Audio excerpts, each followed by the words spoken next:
There's no feeling more intense than starting over. If you deleted your homework the day before it was due, as I have, or if you left your wallet at home and you have to go back after spending an hour in the commute. If you won some money at the casino and then put all your winnings on but it came up black. If you got your best shirt dry cleaned before a wedding and then immediately dropped food on it. If you won an argument with a friend and then later discovered that they just returned to their original view. Starting over is harder than starting up. If you're not ready for that, like if you've already had a bad day, then what you're about to go through might be too much. Feel free to go away and come back. I'll be here. Alright, thanks for coming with me on this trip. I'll understand if you have to take a break at any point. Just find a safe place to stop and quit the game. Don't worry, I'll save your progress, always. Mistakes. This game is a homage to a free game that came out in 2002, titled Sexy Hiking. The author of that game was Jazuo, a mysterious Czech designer who was known at the time as the father of B games. And B games are rough assemblages of found objects. Designers slap them together very quickly and freely, and they're often too rough and unfriendly to gain much of a following. They're built more for the joy of building them than as polished products. In a certain way, Sexy Hiking is the perfect embodiment of a B game. It's built almost entirely out of found and recycled parts, and it's one of the most unusual and unfriendly games of its time. In it, your task is simply to drag yourself up a mountain with a hammer. And that act of climbing, in the digital world or in real life, has certain essential properties that give the game its flavor. No amount of forward progress is guaranteed. Some cliffs are too sheer or too slippery, and the player is constantly, unremittingly in danger of falling and losing everything.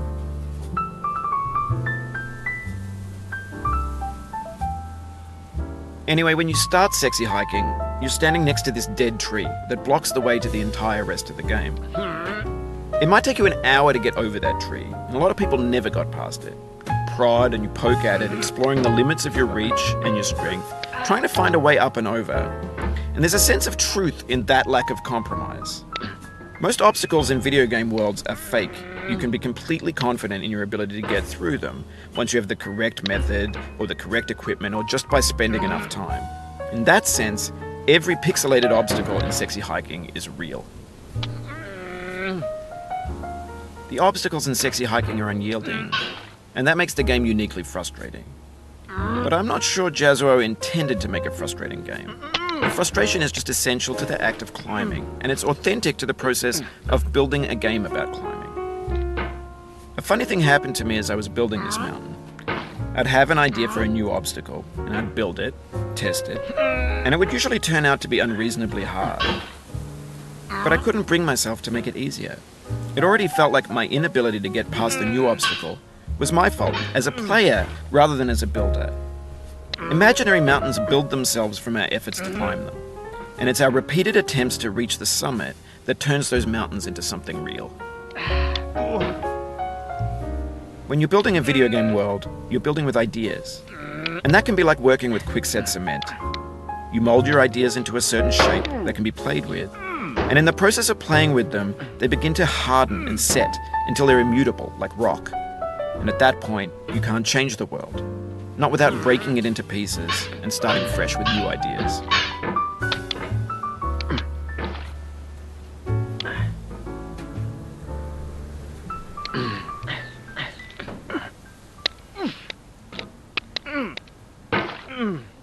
Oh, you just lost a lot of progress. That's a deep frustration, a real punch in the gut.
Oof, sorry about that.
For years now, people have been predicting that games would soon be made out of prefabricated objects, bought in a store and assembled into a world.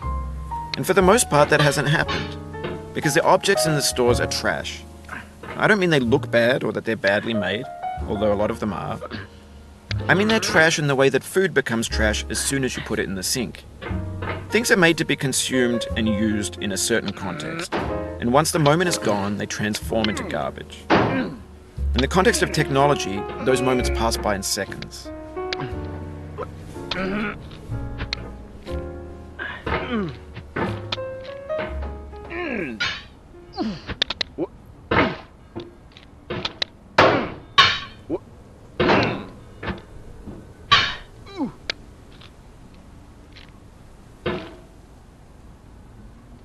Over time, we've poured more and more refuse into this vast digital landfill that we call the internet. It now vastly outnumbers and outweighs the things that are fresh and untainted and unused. When everything around us is cultural trash, trash becomes the new medium, the lingua franca of the digital age. And you can build culture out of trash. But only trash culture. B games, B movies, B music, B philosophy. Maybe this is what digital culture is. A monstrous mountain of trash, the ash heap of creativity's fountain. A landfill with everything we ever thought of in it. Grand, infinite, and unsorted. There's 3D models of breakfast, Gen X's fanfic novels, scan magazines, green screen Shia LaBeouf, banned snuff scenes on LiveLeak. Facebook's got lifelike bots with unbranded adverts and candid shots of Kanye and Taylor Swift mashups, car crash epic failed GIFs, Russian dashcam vids, discussions of McRibs, discarded, forgotten, unrecycled, muddled, rotten, untitled. Everything's fresh for about 6 seconds, until some newer thing beckons, and we hit refresh. And there's years of persevering, disappearing into the pile, out of style, out of sight. In this context, it's tempting to make friendly content that's gentle, that lets you churn through it but not earn it. Why make something demanding if it just gets piled up in the landfill, filed in with the bland things? Oh, it happened again. Keep on trying, don't let it get to you.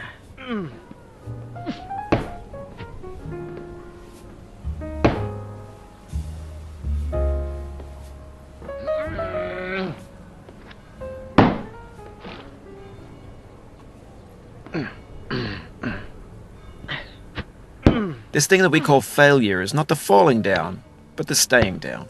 Mary Pickford.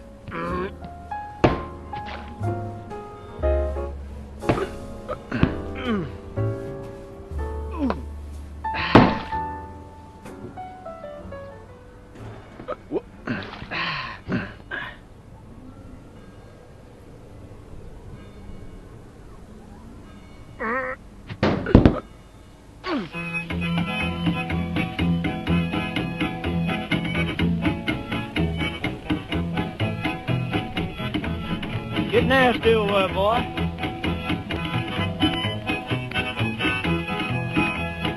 Going down the road feeling bad. I'm going down the road feeling bad. Going down the road feeling bad, and I ain't going to be treated this way. Oh,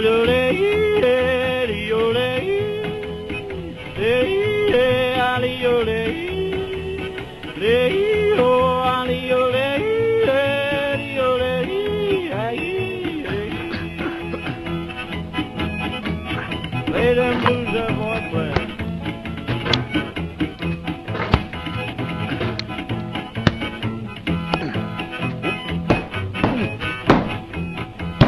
Down in the jail on my knees. I'm down in jail on my knees. Down in jail on my knees, and I ain't going to be treated this way. They feed me on cornbread and cheese. They feed me on cornbread and cheese. They feed me on cornbread and cheese, and I ain't going to be treated this way. Oh,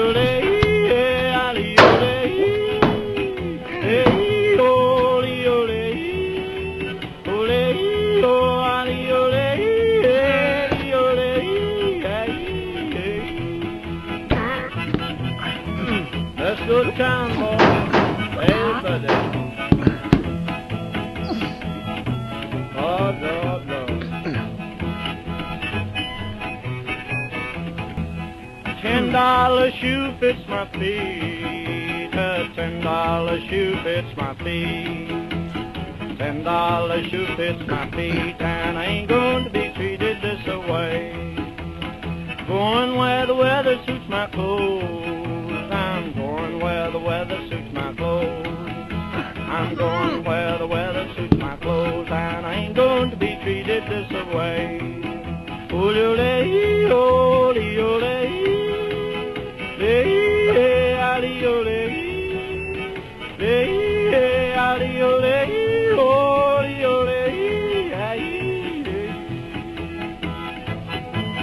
Turn down, boy, turn down. Hey!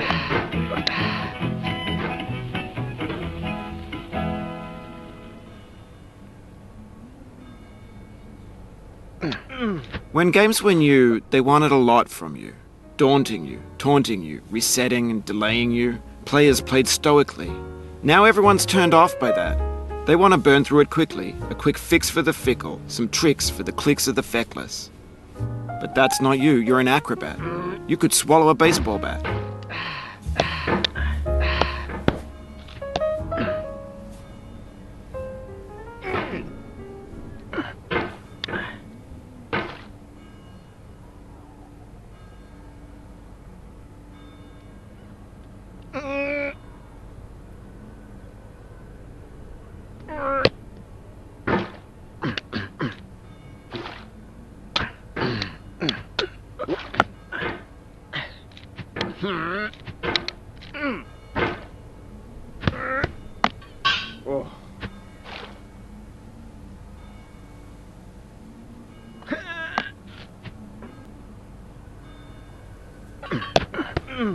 Oh, no.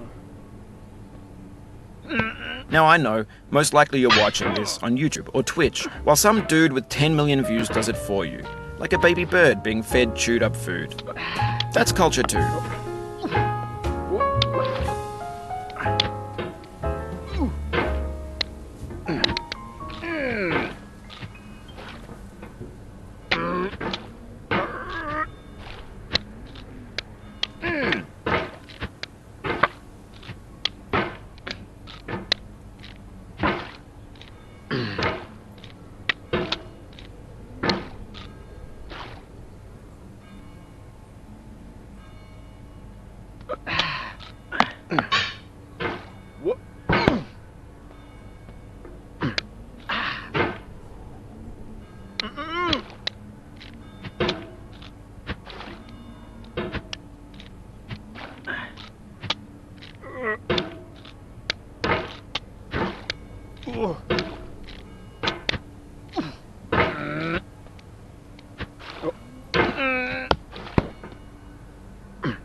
You'll be back here again and again. Avenge and repent until you've ascended, or until you're contented.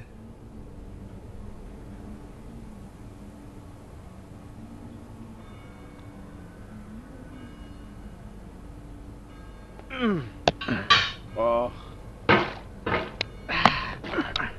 The soul would have no rainbow had the eyes no tears. John Vance Cheney.